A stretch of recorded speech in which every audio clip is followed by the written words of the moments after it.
2 দিনের ব্যবধানে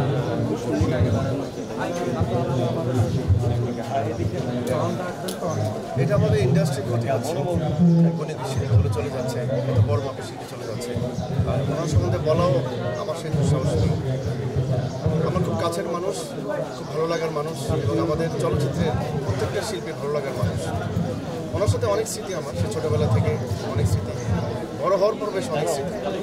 উনি খুব ভালো মানুষ ছিলেন, শান্ত স্বভাবের ছিলেন, যেটা অনেকে শিল্পীর মধ্যে নিয়ে চুপচাপভাবে আসতেন, মেকআপ রুমে বসতেন, মেকআপ করতেন, ড্রেস আপ করতেন, রেডি হতেন, এবং ওনার যে কোয়ার্টিস্ট ছিলেন তাকে বোঝাতেন, ভালো ভালো সাজেশন দিতেন, উপদেশ দিতেন। আর আমাদের দেখি তো আমাদের বড় হওয়াটা, এখন আমরা কাদের দেখে বড় হওয়া, এত গুণী গুণী মানুষ চলে যাচ্ছে, খুব কষ্ট পাচ্ছি, খুব কষ্ট লাগছে।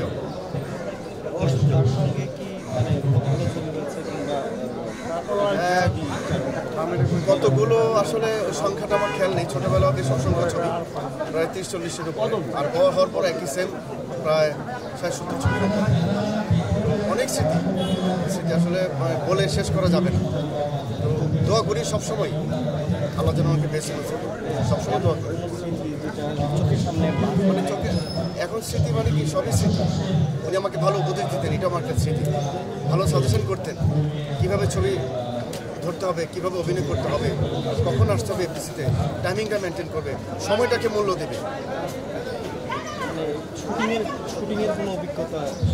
শুটিংয়ের তো অনেক অভিজ্ঞতা। সংলাপ যদি বলে যেতাম তো উনি এটা ছবিটা কাট করে সংলাপটা আমাকে বুঝিয়ে দিতেন, এই সংলাপটা সুন্দর করে বলো, এভাবে বলো, একবার বলো শুনি, আমি আবার দেখিয়ে দিচ্ছি, একবার না হলে আমি দেখিয়ে দিই, পরিচালক না দেখায় আমি 10 বার দেখিয়ে দিই। এই ধরনের উনি সাহসিকতা ছিল। এই যে অঞ্জনা বা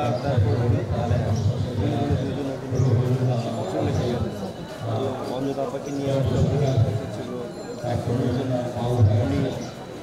এখন হয় কি, আপার কথা বলে শেষ করে দেবো। আপার সঙ্গে আমার ছোটোবেলা বেশ ছবি, এবং বড় হওয়ার পরও বেশ দুটো ছবি ছিল আমার।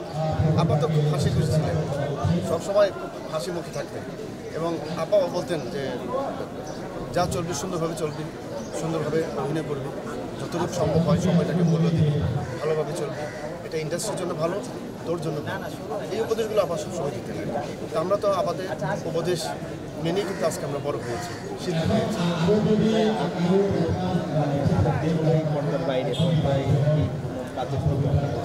পর্দার বাইরে না, পর্দার ভিতরেই হয়তো একটু সময়ের ব্যবধান আর কি, হয়তো বিভিন্ন কারণে ব্যস্ত থাকতে হয়।